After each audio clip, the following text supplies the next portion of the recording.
The Space Shuttle was a very special kind of spacecraft. Unlike the rockets that went before, which could only be used one time, the shuttle was designed to be reusable. It looked a bit like an airplane with a large fuel tank and 2 rocket boosters attached to its sides. This amazing vehicle could take off like a rocket, fly in orbit around the Earth like a spaceship, and then land back on a runway just like an airplane. America was very proud of its Space Shuttle program. It was a symbol of a new age in space exploration, making trips to space seem almost routine, like a bus making its regular stops. One of the most famous shuttles in the fleet was named Challenger. It had already flown 9 successful missions, carrying satellites into orbit and serving as a laboratory for astronauts to conduct important experiments in space. For its 10th mission, designated STS-51L, Challenger was set to do something extra special. It was not just carrying professional astronauts and important scientific equipment, it was also carrying a promise to connect the wonders of space directly with students in classrooms all across the country, making this particular flight one of the most anticipated in the program's history.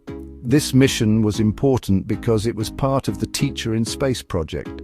NASA, the American Space Agency, wanted to inspire a new generation of scientists and explorers. They decided that the best way to do this was to send a teacher into space. This teacher would conduct lessons from orbit, showing children what it was like to live and work weightlessly far above the Earth. It was a brilliant idea that captured the imagination of the entire nation. Everyone, from young students to their grandparents, was excited to watch a regular citizen take part in such an extraordinary adventure. The shuttle program represented a bold future. It was meant to make space travel more common and accessible. The shuttles were the workhorses of the American space program, deploying famous satellites like the Hubble Space Telescope and building parts of what would become the International Space Station. Each successful launch reinforced the idea that humanity was mastering the final frontier. The Challenger and its sister ships, Columbia, Discovery, and Atlantis, were powerful symbols of human ingenuity, progress, and the unyielding desire to reach for the stars and uncover the secrets of the universe. The morning of January 28, 1986, was unusually cold at the Kennedy Space Center in Florida. Ice had formed on the launch pad overnight, which was a rare sight in the typically warm state. The launch of the Space Shuttle Challenger had already been delayed several times for different reasons, including technical issues and bad weather. Despite the chilly temperatures, the decision was made to go ahead with the launch that morning. Engineers had expressed some concerns about how the cold might affect the shuttle's parts, but the pressure to launch was very high. Millions of people were ready to watch. As the countdown clock ticked down to 0, excitement filled the air. At 11:38 a.m., the shuttle's main engines and solid rocket boosters ignited with a tremendous roar, pushing Challenger off the launch pad and into the bright blue sky. For the first minute, everything seemed to be going perfectly. The shuttle climbed higher and higher, a beautiful plume of white smoke trailing behind it. In schools across America, students gathered around televisions to watch their teacher, Krista McAuliffe, begin her incredible journey. The announcers' voices were calm and steady as they reported the shuttle's speed and altitude. But then, just 73 seconds after liftoff, something went terribly wrong. High in the sky, what was once a single, powerful rocket suddenly became a massive, chaotic fireball. The shuttle appeared to explode, breaking apart into many pieces that streamed downward toward the Atlantic Ocean. On the ground, the crowds watching went from cheering to stunned silence. It was hard to understand what had just happened. The live television broadcast was filled with confusion as commentators tried to make sense of the horrifying images they were seeing. The dream had turned into a nightmare in the blink of an eye. The mission of STS-51L was supposed to last for 6 days. During that time, the crew was tasked with deploying a large communications satellite and conducting various scientific experiments. Krista McAuliffe had planned to broadcast 2 live lessons from space, teaching children about life on the shuttle and the wonders of the solar system. Instead of these planned events, the day became one of tragedy. The shuttle and its precious cargo never made it to orbit. The mission ended almost as soon as it began, leaving behind only questions, sorrow, and a sky filled with falling debris. On board the Challenger were 7 brave and talented individuals. The crew was a diverse group representing the best of the astronaut corps. The commander was Francis Dick Scobie, and the pilot was Michael J. Smith. The mission specialists were Judith Resnick, Ellison Onizuka, and Ronald McNair, all experienced astronauts who had flown in space before. There was also Gregory Jarvis, a payload specialist who was an engineer from the Hughes Aircraft Company.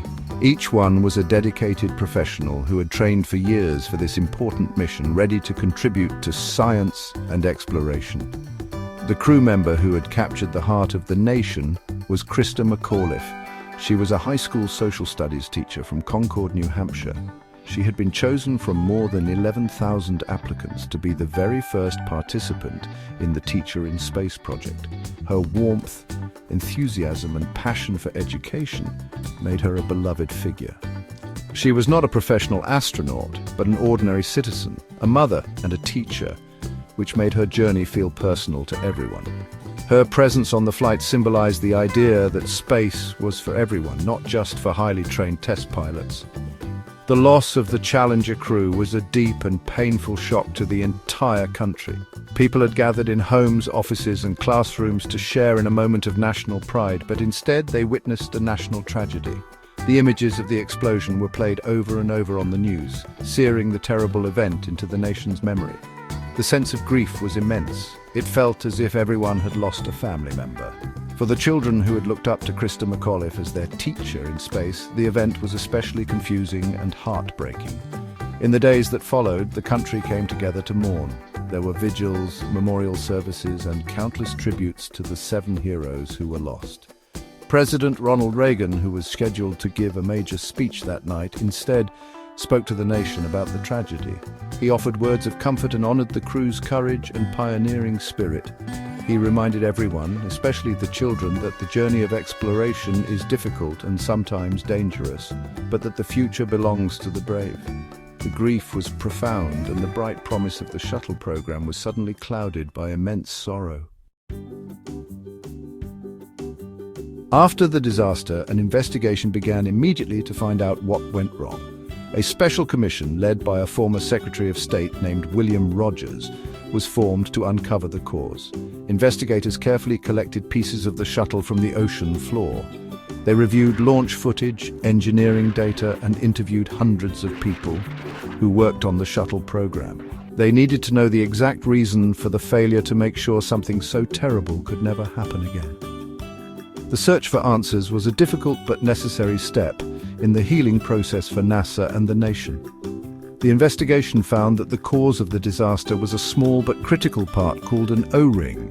The O-rings were rubber seals used in the joints of the solid rocket boosters. Their job was to prevent hot, high-pressure gas from escaping. On the cold morning of the launch, the rubber O-rings had become stiff and failed to seal a joint properly. Just after liftoff, hot gas burned through the failed seal, acting like a blowtorch that eventually ignited the massive external fuel tank. The simple failure of this one small part led to the complete destruction of the entire spacecraft. The Challenger disaster taught NASA and the world some very hard lessons. The investigation revealed that the space agency had sometimes pushed forward with launches despite known safety risks. The pressure to stick to a busy flight schedule had created a culture where engineering concerns were sometimes overlooked. The tragedy forced a complete re-evaluation of NASA's safety protocols and its decision-making process. It was a painful wake-up call that showed that even with advanced technology, there is no room for error when it comes to human spaceflight. Safety had to become the absolute top priority above all else. As a result of these lessons, space travel became much safer. NASA grounded the Space Shuttle fleet for nearly 3 years while it redesigned the solid rocket boosters and made hundreds of other safety improvements. The way NASA managed the program was also changed to ensure that engineers' safety concerns would always be heard and addressed. The sacrifice of the Challenger crew was not in vain. Their tragic loss led to a new era of safety and caution in space exploration, ensuring that future generations of astronauts would fly on safer vehicles. Their legacy lives on in every mission that launches with a renewed commitment to protecting its crew